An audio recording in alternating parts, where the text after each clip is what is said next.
Esse é o canal da agência DC News e hoje nós estamos com uma figura muito importante. Ex-presidente da Espanha entre 1996 e 2004, uma figura central na política espanhola e internacional. Durante o seu mandato, ele consolidou muitas reformas econômicas. Ele também é conhecido pela sua participação ativa no debate político mundial e intelectual, através da FAIS, que é a Fundação para Análise e Estudos Sociais, e pelo IADG, que é o seu Instituto Atlântico de Governo, onde são instituições que ele fundou e que têm o objetivo de promover o pensamento liberal e o fortalecimento de novos líderes mundiais. Ele pertence ao Board of Directors da New Corp e também é autor de vários livros que aprofunda os seus princípios e os desafios dos novos tempos, tanto na política como na economia. Nós estamos aqui com José María Aznar. É um prazer ter-te aqui. Mucho gusto. Fue buenísima la conferencia, Muchas estamos gracias. todos muy felices. Y bueno, quiero empezar hablando un poquito de España. Cuando usted asumió el cargo, el PIB de España era de $16.000. Y 8 años después, cuando dejó el gobierno, eran casi de 25.000. ¿Qué políticas estatales fueron claves para ese avance de 50%?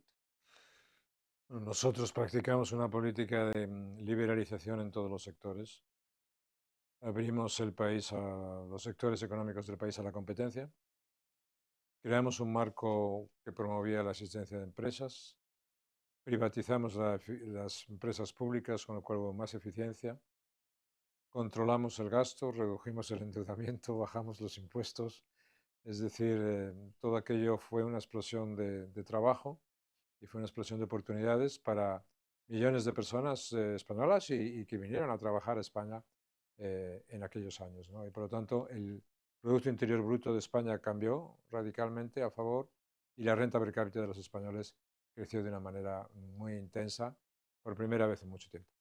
Y luego después, el PIB alcanzó su punto máximo justo antes de la crisis de 2008-2009, después ya no estaba más en el gobierno, pero ahora está estancado debajo de los $30.000. ¿Qué crees que ha frenado este crecimiento? En primer lugar, ha habido dos crisis muy graves. La crisis del 2008, en la que incluso la propia existencia del euro estuvo en peligro y en donde España había tomado decisiones equivocadas por el gobierno de entonces y hubo que corregirlas, pero pasó momentos muy delicados. Y luego vino la pandemia que el gobierno intervino mucho en la economía, ¿no? Hoy la economía española es una economía que crece, pero es una economía muy intervenida por parte del gobierno, ¿no? No hay equilibrio fiscal, hay mucho endeudamiento, no hay reducciones de impuestos, sino aumentos de impuestos, y por lo tanto no hay tanta competencia en empresas, sino más regulación por parte del gobierno, y por lo tanto el nivel de renta de los españoles no ha aumentado, se ha disminuido. Y ese es un problema muy serio que tenemos que afrontar en el futuro. ¿Qué crees que fue su mejor hecho durante tus gobiernos y el mayor error? Si lo puedes decir.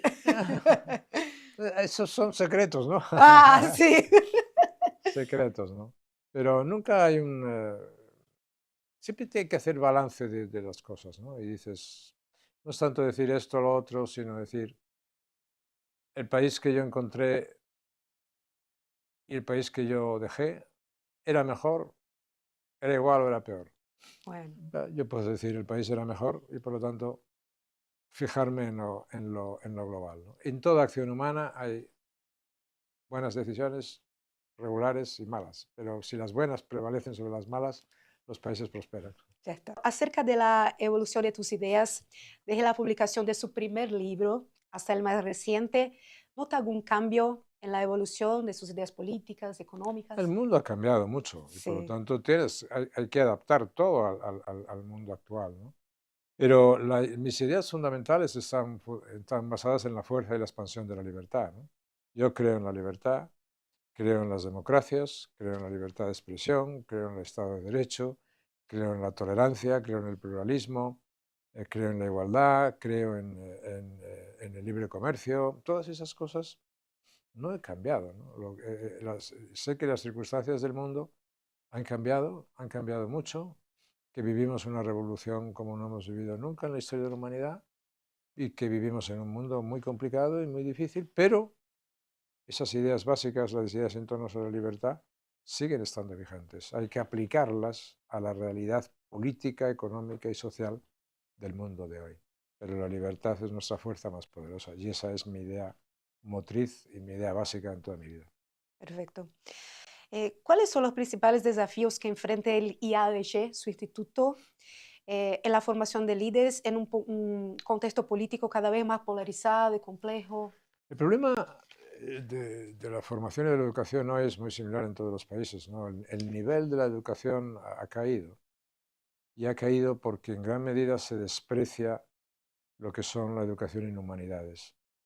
Es decir, hoy en las escuelas se estudia muy poco geografía, muy poca historia, muy poca literatura, muy poca filosofía, y entonces son cosas vitales para entenderlas, para los líderes políticos.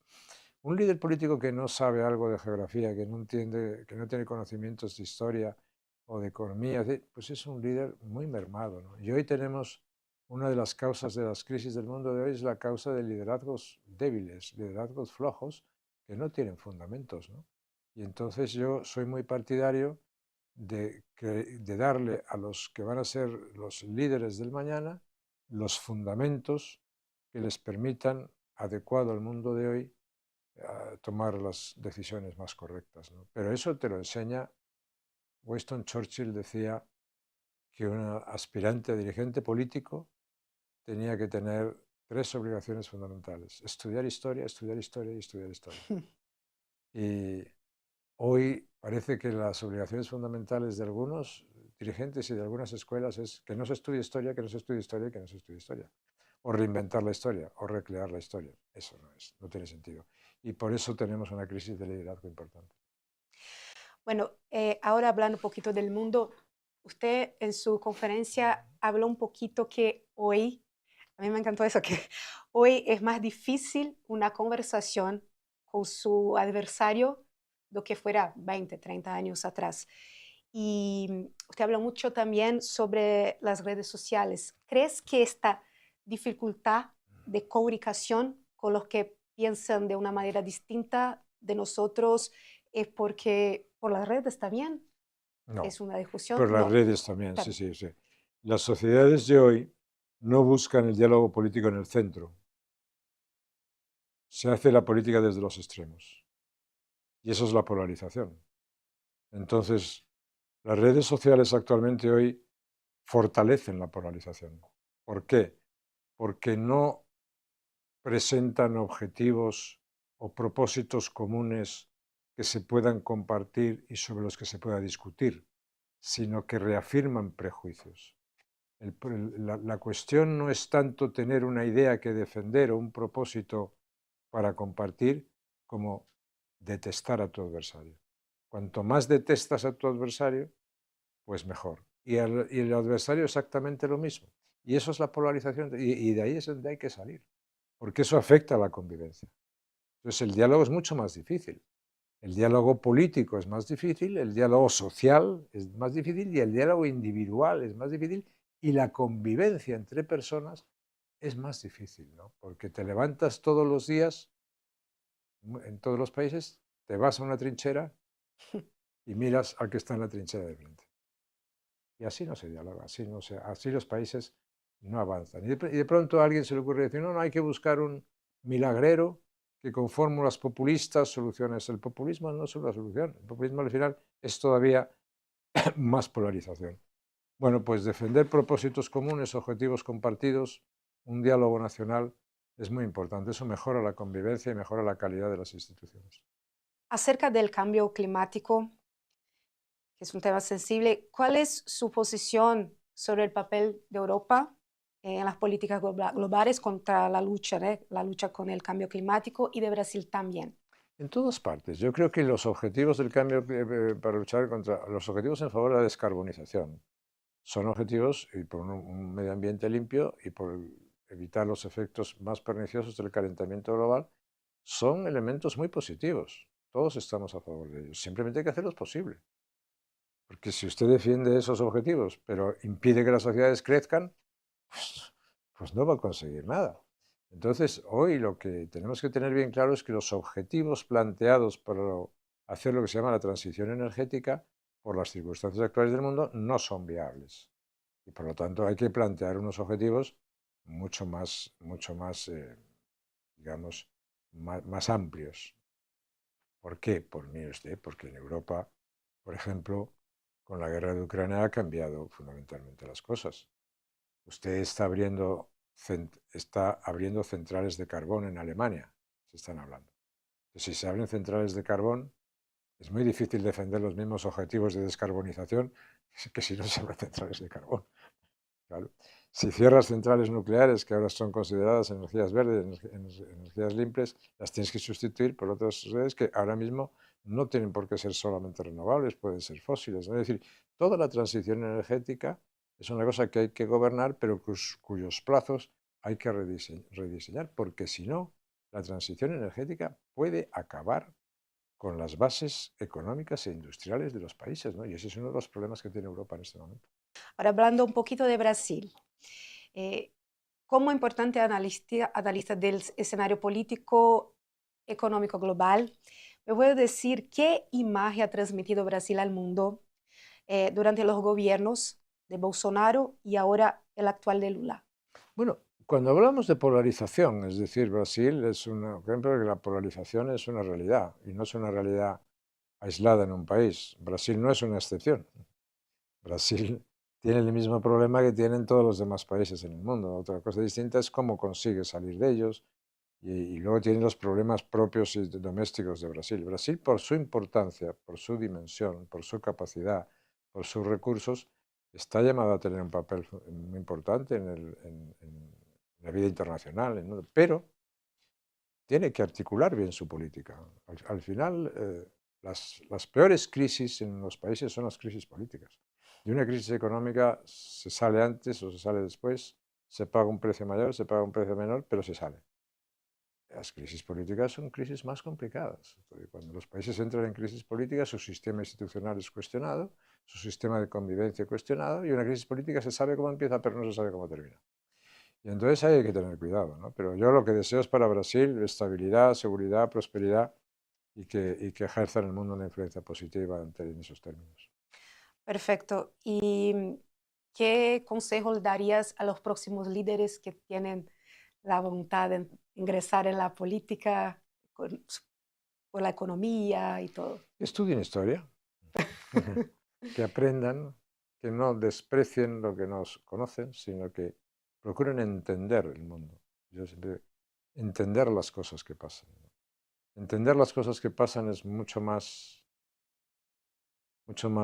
difícil que sacar un móvil, un teléfono móvil, mirar a ver el humor de la opinión ese día, mirar qué dicen las redes sociales y tomar decisiones. Eso lo hacen los malos líderes.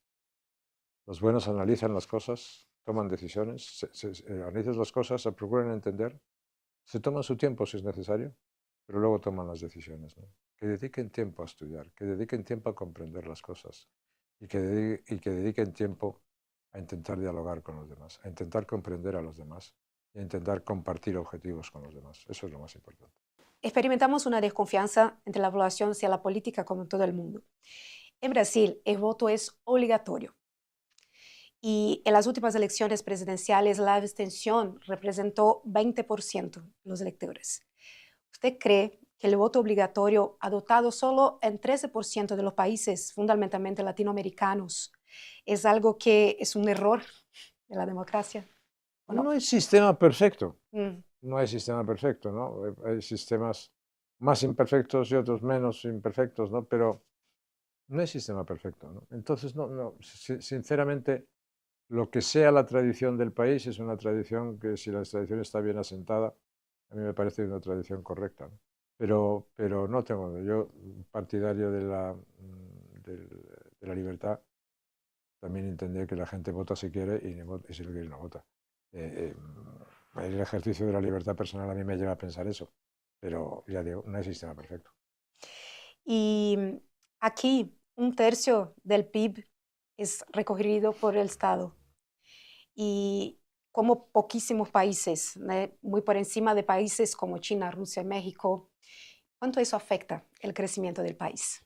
Yo creo que el Estado tiene funciones básicas que cumplir y no debe entrar en otras cuestiones. Yo soy muy liberal en ese término. El Estado tiene la obligación de garantizar seguridad, un sistema de justicia que funcione y unos mecanismos de protección social de los necesitados, en sanidad pública, educación pública y para todo el mundo. Pero las relaciones internacionales, pero la defensa, esas son los elementos en los que se tiene que concentrar el Estado, no en intervenir en la economía, no intervenir en las empresas, no intervenir en el libre comercio, no intervenir en la libre competencia. El Estado se tiene que concentrar en eso. Cuanto más se concentre en eso y más amplitud deje a la libertad de competencia, más va a prosperar el país y más oportunidades va a tener la gente y más las brechas sociales se van a reducir más. Esa es mi opinión. Perfecto, muchas gracias. Es un Mucho placer gusto, tenerte acá. encantado. Foi bueníssima a conferência, a todos les encantou. Muito obrigada a você que acompanhou a gente e até uma próxima.